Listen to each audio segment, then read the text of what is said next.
Assalamualaikum warahmatullahi wabarakatuh. Alhamdulillah wa syukru ala ni'amillah amma ba'du. Pendengar dan pemirsa Mutiara Pagi dari Bandung membahas tentang ikhlas dan pengaruhnya dalam beramal.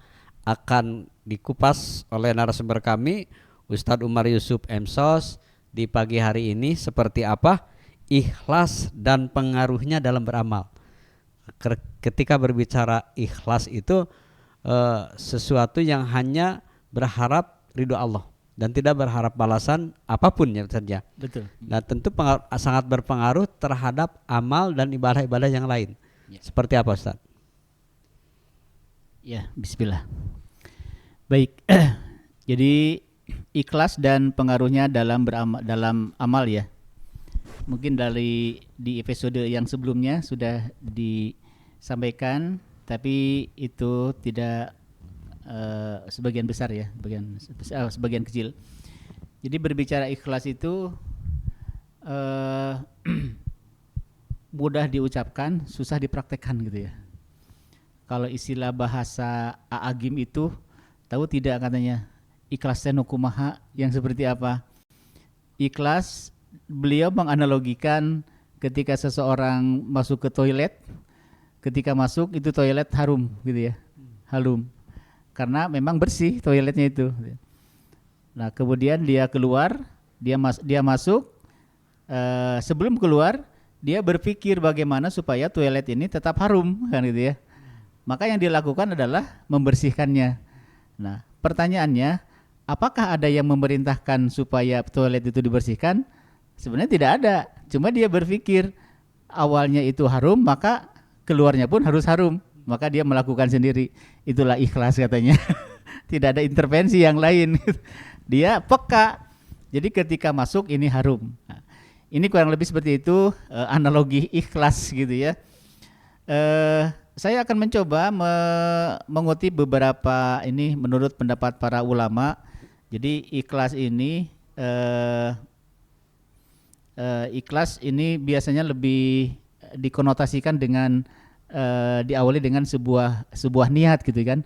Jadi ikhlas itu akan terbentuk jika niatnya benar gitu ya. Niatnya benar.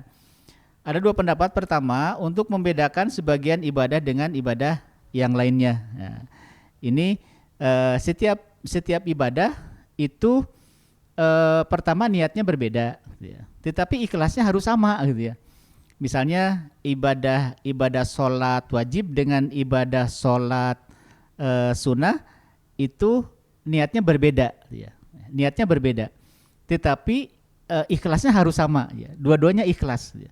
Jadi ikhlasnya terkait tadi, misalnya ketika kita sholat, ikhlasnya tidak ada yang mengintervensi, tidak ada yang ingin kepuji atau yang lain gitu ya. Pokoknya seperti air yang mengalir saja gitu ya. Tidak ada masalah-masalah yang lain. Yang kedua, ini ikhlas berhubungan dengan diawali dengan niat untuk membedakan yang menjadi tujuan dan perbuatan. Nah, oleh karena itu antara ikhlas dan niat ini seperti siang dan malam gitu ya. Kalau niatnya tidak benar, maka kesananya akan berdampak terhadap kepada keikhlasan gitu ya. Oleh karena itu di dalam hadis arba'in, maka hadis yang pertama itu kan berbicara tentang niat gitu ya. Innamal amalu binniyat. Kenapa niat ini sangat diposisikan di hadis arba'in, diposisikan di hadis pertama?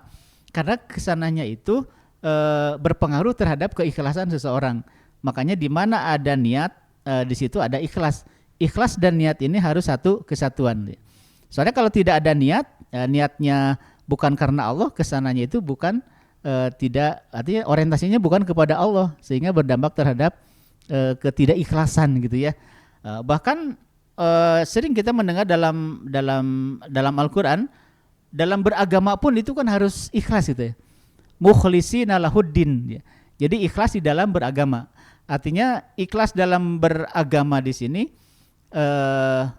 semua doktrin-doktrin yang ada di dalam Islam itu harus diterjemahkan dengan ikhlas sunniyah gitu ya. Jadi harus diterjemahkan dengan niat yang ikhlas gitu ya. Jadi dikembalikan ikhlas sunniyah, niat yang ikhlas itulah yang akan mengantarkan seseorang pahalanya diterima oleh Allah Subhanahu wa taala. kurang lebih seperti itu, Ustaz. Pengantar. Baik pendengar dan pemirsa, berbicara ikhlas dan pengaruhnya dalam beramal tentu bisa dirasakan. Yang pertama ketika kita melihat orang yang mengatakan dalam pemberian Ustaz, Betul. ini dia mengatakan sesungguhnya saya ikhlas itu dalam ucapannya. Padahal kalau kita lihat bahwa ikhlas itu adalah amalan hati yang tentu harus diusahakan terus menerus, betul-betul bisa nanti akan terlihat sendiri. Jadi walaupun misalnya tidak terlihat, bisa saja dia membodohi dirinya sendiri, bahwa di hadapan manusia dia mengatakan ikhlas, tetapi hatinya sesungguhnya sebaliknya, nongkol. Nah itu juga yang harus menjadi perhatian khusus, karena memang sekali lagi pendengar dan pemirsa, ikhlas adalah amalan hati. Yang tahu siapa? Hanya dirinya dengan Allah. Seperti apa upaya-upaya kita supaya dalam beramal itu ikhlas, dan tentu akan berpengaruh terhadap dirinya Dalam amal soleh. dalam amal soleh, karena rugi ya ketika kita mengerjakan sesuatu tanpa ikhlas, malah sebaliknya, nah itu akan tidak menjadi amal yang mabrur di hadapan Allah Subhanahu wa taala. Seperti apa Ustaz? Baik. Saya kutip sebuah hadis Rasulullah sallallahu alaihi wasallam, innamal a'malu bil khawatim. Innamal a'malu bil khawatim. Sesungguhnya amal perbuatan itu dengan penutup. Ya. Jadi kita beramal, nah ditutup teh kunaon kan ya. Tadi ngasih, saya mah ikhlas deh. Padahal dalam batinnya itu dongkol deh. Nah dongkol itu adalah penutup. Ya. Artinya penutup di sini berarti dia berseberangan dengan apa yang ada dalam lisan, apa yang ada dalam kolbunya. Itu artinya kan tidak nyambung gitu ya. Karena untuk menjaga menjaga kredibilitas dirinya sebagai seorang yang baik gitu ya. Padahal batinnya itu menjadi hijab tidak diterimanya doa dia di hadapan Allah. Nah, makanya kata Nabi, innamal a'malu bil khawatim, sesungguhnya amal perbuatan itu dengan penutup akhir. Jadi maksudnya adalah baik tidaknya amal perbuatan dan diterimanya tidaknya itu tergantung kepada penutup akhir. Ya, artinya ya itu. Jadi kalau lisan mengatakan begitu, ternyata batinnya tidak, itu tidak bisa dicatat sebagai amal soleh. Ya. Atau misalnya seseorang misalnya seseorang melakukan kebaikan dalam dimensi kemanusiaan, Ustaz. Tetapi dia tidak mengakui Allah sebagai Tuhan, ya. Tidak mengakui sebagai Tuhan. Di hadapan Allah itu tidak menjadi sebuah pahala, tetapi menjadi sebuah kebaikan bagi orang lain, gitu ya. Jadi artinya kalau seseorang misalnya orang yang yang tidak mengakui Allah itu dia berbuat baik, tetapi tidak menjadi pahala di akhirat kelak nanti karena dia masih menolak kemahatunggalan Allah, gitu ya. Tetapi di sisi lain, sisi kemanusiaannya, sosialnya sangat tinggi sekali gitu ya. Bahkan sekelas siapa tuh paman Nabi ya, Abu Thalib, dia termasuk yang membela Islam gitu. Kemudian dia membela Rasulullah gitu ya. Membela Islam, membela Rasulullah, tapi dia meninggal mati dalam keadaan tidak bersyahadat gitu ya. Apakah dia orang baik? Orang baik gitu ya. Tetapi amal solehnya itu tidak sampai kepada Allah Subhanahu wa taala. Karena di situ ada hijab gitu ya.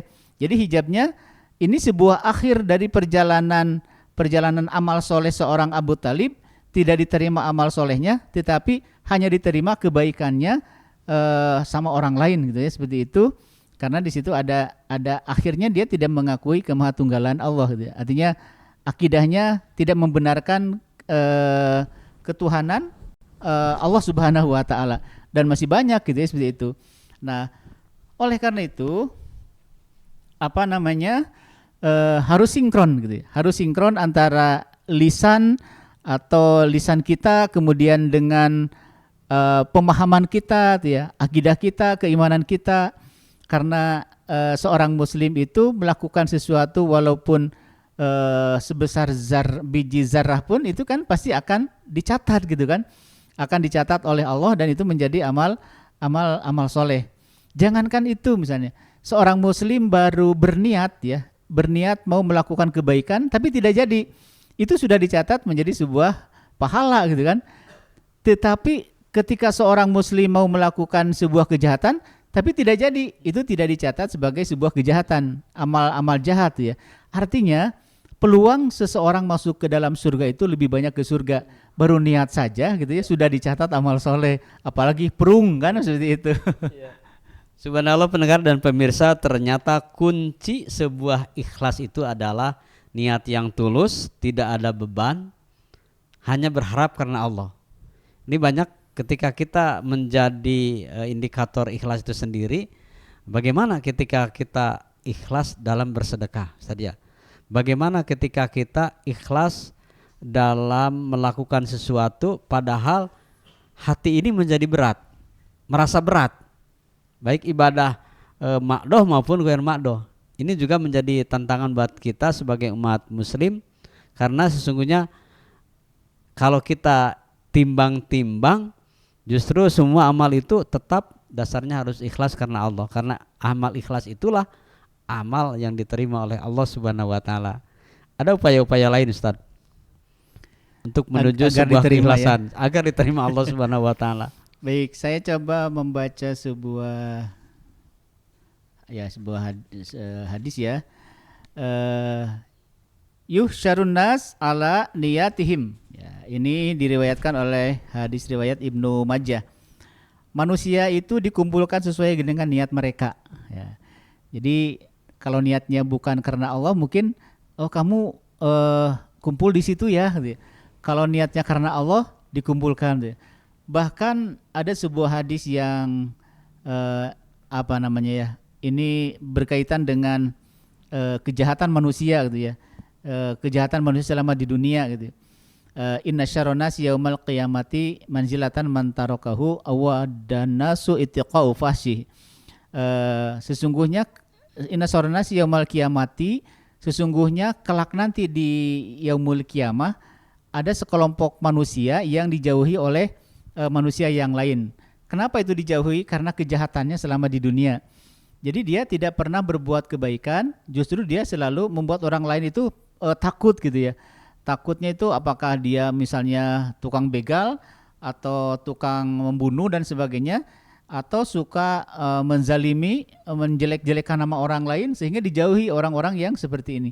Jadi dari lisannya keluar kalimat-kalimat yang menyakiti orang lain, sehingga ini dikategorikan manusia yang dijauhkan ketika itu.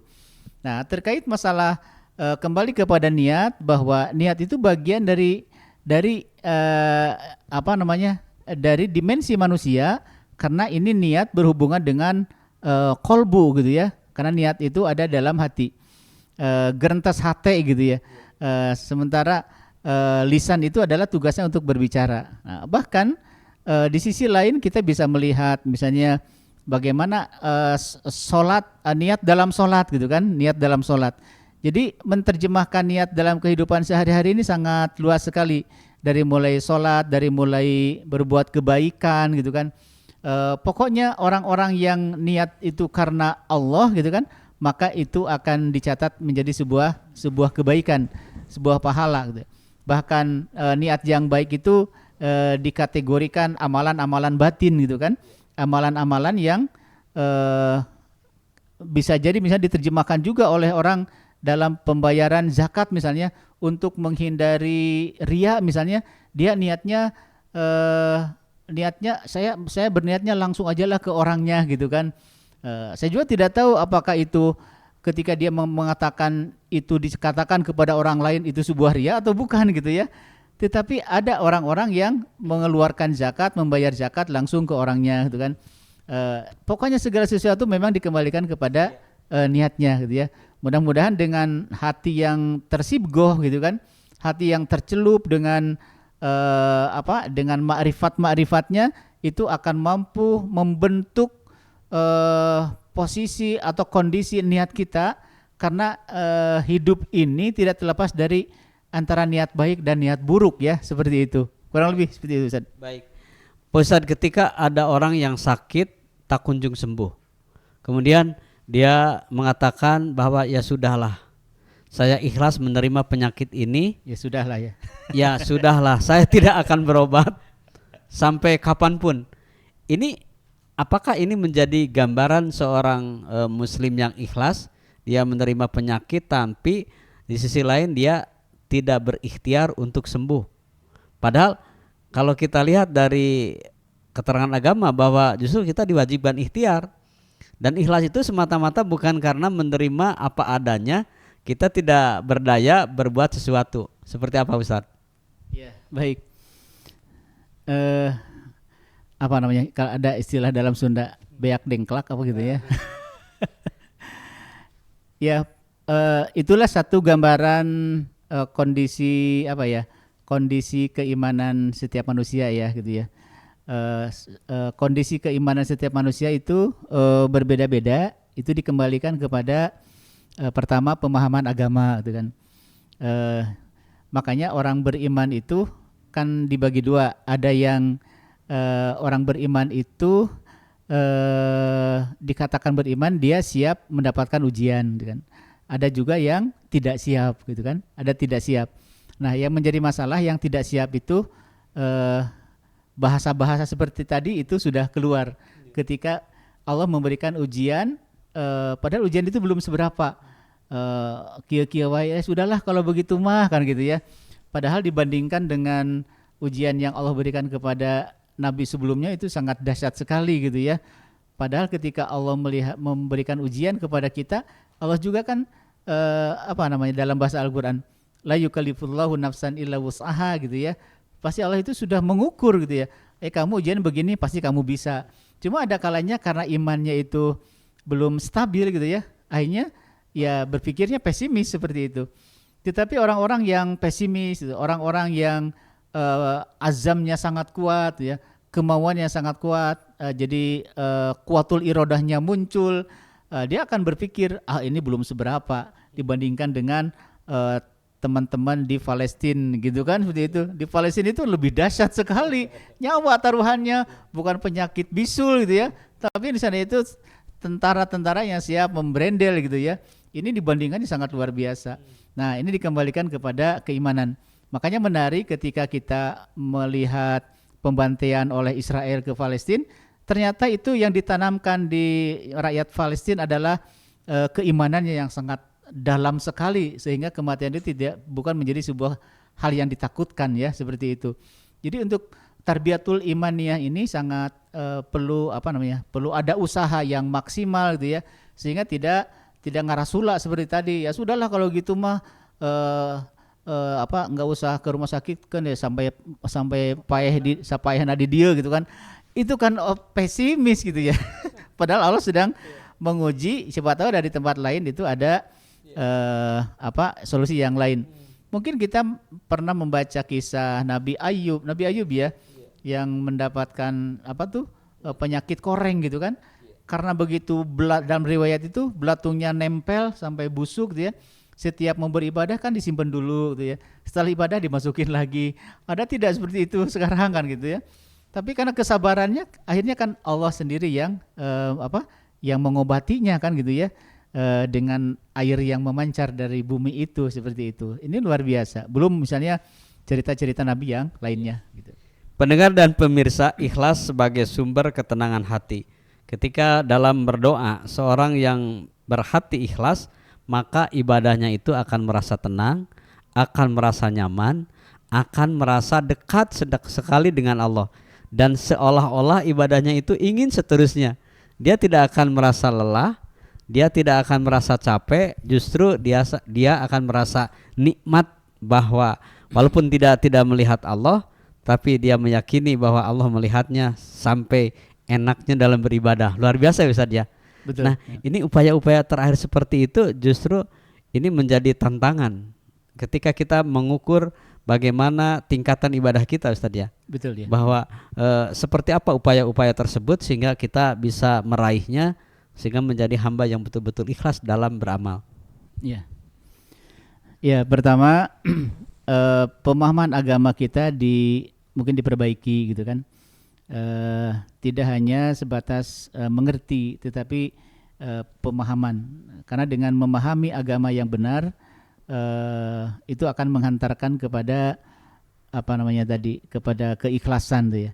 Maka ikhlas sunniyah, niat yang ikhlas ini sangat sangat penting di dalam kehidupan sehari-hari, sehingga tidak ada istilah menyalahkan Allah gitu kan, tidak ada istilah pesimis, tidak ada istilah berpikir yang lain gitu kan, tetapi dia tetap menjalani itu dengan sebaik-baiknya gitu kan. Yang jelas dia sudah berusaha gitu ya, sudah berusaha, karena kita setiap langkah itu pasti Allah sedang menyiapkan jadi gini, setiap Allah itu memberikan cerita yang berbeda-beda kepada setiap manusia gitu ya. Misalnya cerita kepada saya